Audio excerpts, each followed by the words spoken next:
नमस्ते, the freedom में आपका स्वागत है। मैं सुधीर। आप देख रहे हैं अगस्त क्रांति में बिहार।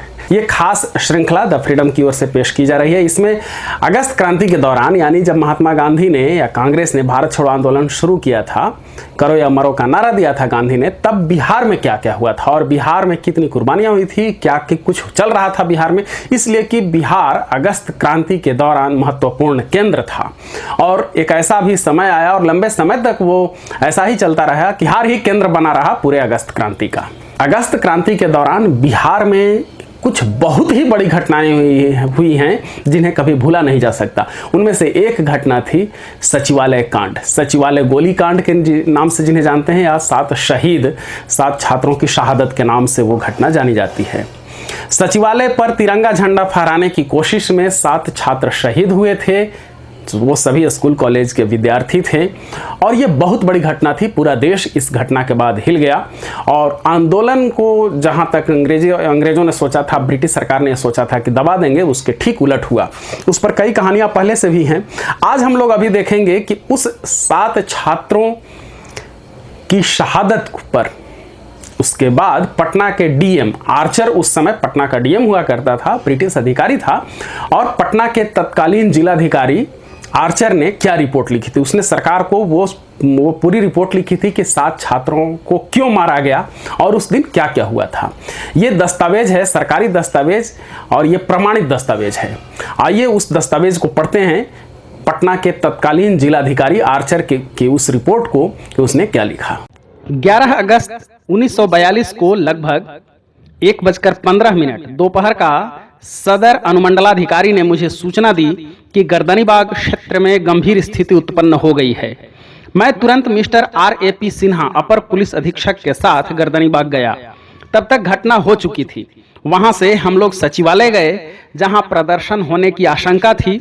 वहां 17 सिपाहियों का एक समूह, जिनमें 15 गोरखा राइफलधारी गोरखा सैनिक थे, पहुंचा हुआ था और मिस्टर क्रीड DIG दक्षिणी क्षेत्र वहां थे। मैंने मिस्टर क्रीड से वहां की स्थिति पर विमर्श किया और हमने फैसला किया कि सचिवालय में स्थिति बिगड़ने के मद्देनजर जरूरी है कि घुड़सवार मिलिट्री पुलिस को तैयार रखा जाए।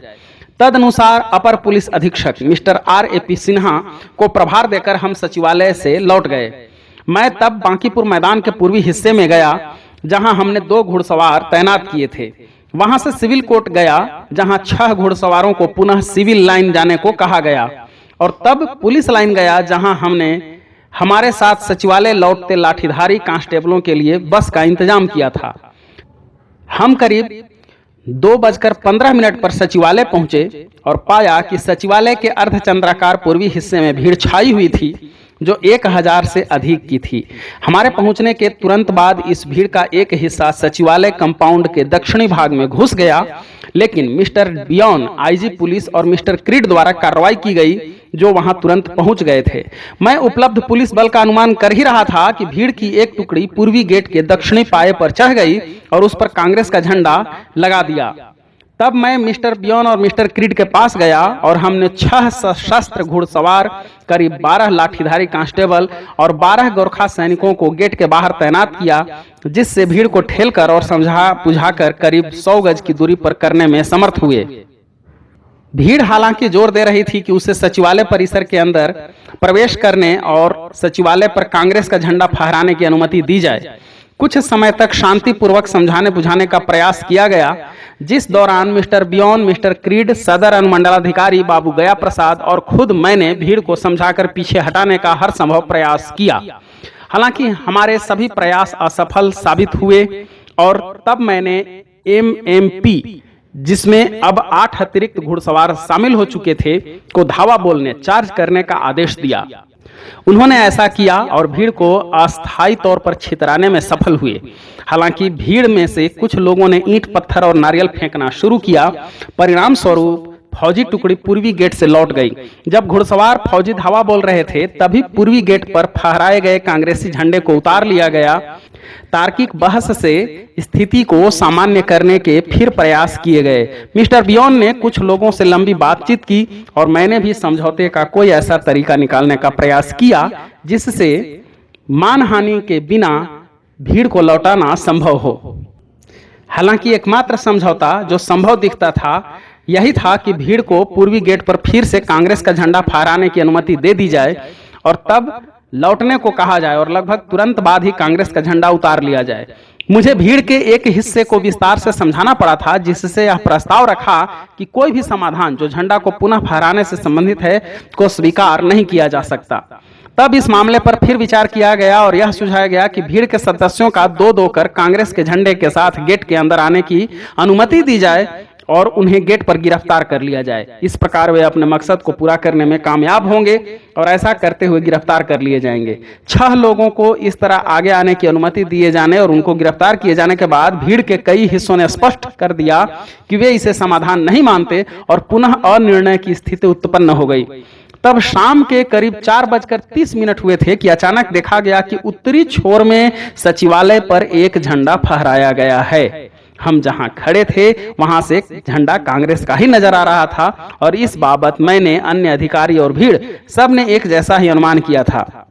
हमें मालूम नहीं हुआ कि कैसे झंडा फहराया गया, लेकिन यह अनुमान किया गया कि कुछ लोग परिसर में घुसे, सचिवालय के ऊपर पहुंचे और उसे फहराने में कामयाब हुए। इस तरह जुलूस का मकसद पूरा होते दिखा तो भीड़ के एक हिस्से ने लौटने की मंशा की घोषणा की और करीब 1/3 भीड़ लौटने लगी। इस वक्त भीड़ में लोगों की संख्या करीब 5000 थी और कुछ के लौटने से यह संख्या 3000 से 4000 थी। भीड़ के एक हिस्से ने यह मानने से इनकार किया कि वह कांग्रेस का झंडा था और उसने सोचा कि यह भीड़ को ठगने के लिए फहराया गया महज सामान्य कपड़े का टुकड़ा है।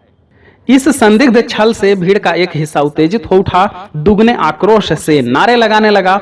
मैंने और मिस्टर बियोन ने भीड़ को लौटने के लिए राजी करने का अथक प्रयास किया, लेकिन कोई फायदा नहीं हुआ। तब मैंने मिस्टर क्रीड और बियोन से मशवरा किया, जो कुछ समय पूर्व ही सोच रहे थे कि गोली चलवाने के सिवा कोई विकल्प नहीं है।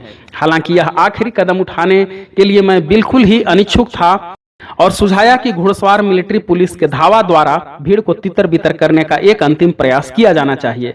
तदनुसार एमएमपी को भीड़ पर धावा बोलने का आदेश दिया गया और लाठीधारी गोरखाओं के संयुक्त ऑपरेशन का परिणाम स्वरूप भीड़ पूर्वी गेट की ओर जाने वाली सड़क के दोनों तरफ करीब 200 गज पीछे धकेल दी गई।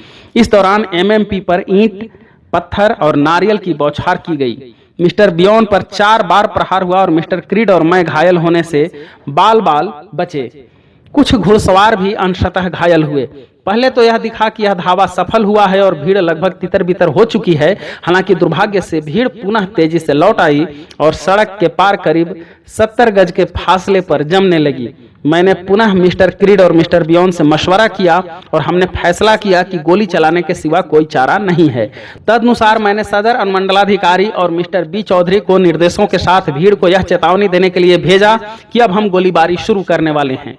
वे भीड़ के उस हिस्से के निकट तक आगे बढ़े जो सड़क के पार जमा थी, लेकिन जब उन्होंने चेतावनी दी कि हम यह कदम उठाने को बाध्य किए गए हैं, भीड़ में से लोगों ने कहा कि उन्हें इसकी परवाह नहीं और एक व्यक्ति सड़क के बीच खड़े होकर अपनी छाती खोल दी।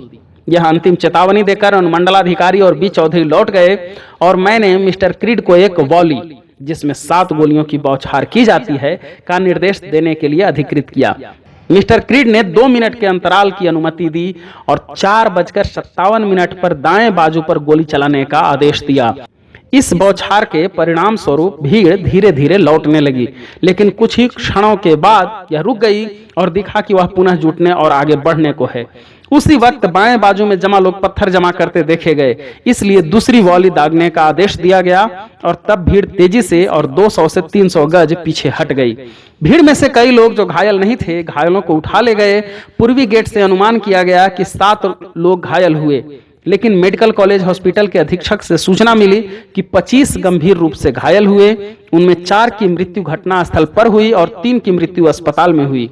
जब गोलीबारी हो रही थी, एक व्यक्ति ने, जिसकी पहचान नहीं की जा सकी है, असेंबली ब्लॉक के केंद्रीय ध्वज दंड पर कांग्रेस का झंडा फहरा दिया। गोलीबारी खत्म होते ही उसने झंडे को झुकाया, उतारा और साथ ले गया। भीड़ करीब 400-500 गज के फासले पर जमी रही और मैं भी 5:30 बजे तक मिस्टर बियोन और मिस्टर क्रीड और अन्य अधिकारियों के साथ किसी पुनरावृत्ति के सबब इंतजार करता रहा। लेकिन भीड़ क्रमशः छंटती गई और 5:30 बजे के कुछ ही बाद मैं वहां से रवाना हो गया। WG आर्चर, जिलाधिकारी पटना, 31/8/1942।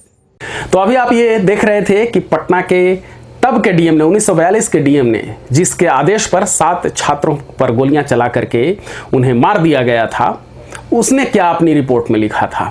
आप देख रहे हैं द फ्रीडम पर अगस्त क्रांति में बिहार, ये खास श्रृंखला। हमारे साथ जुड़े रहने के लिए द फ्रीडम को सब्सक्राइब करें। धन्यवाद। जय हिंद।